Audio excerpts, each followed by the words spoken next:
what could people, let's say, who have aged out of your exact programs, how can we think about this, the political arena or the community at large, like how we're going to live in this society? What can you talk Yeah. about there? Well, I mean, our generations know that this is the long run.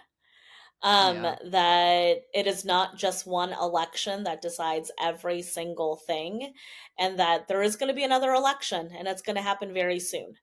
And so I think a couple things. One, I think that we all have young people in our lives that we can continue to talk about voting with, that we can continue to process this election cycle with.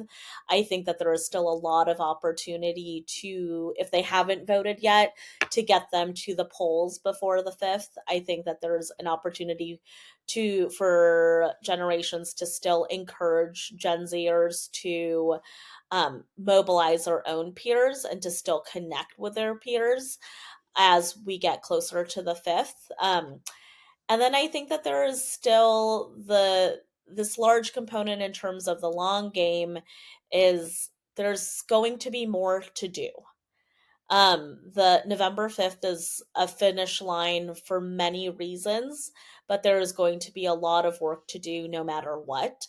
And so Hmm. I think the question is, how do we continue to support young women as they are building their own careers? How do we support them by, one, believing in them? Two, how do we actually give them the opportunities? Like, so if I have an opportunity, how do I uplift a young woman into that opportunity to make it very tangible? Or how do I actually invest in them to, so it's like thinking about like Shreya 16, right?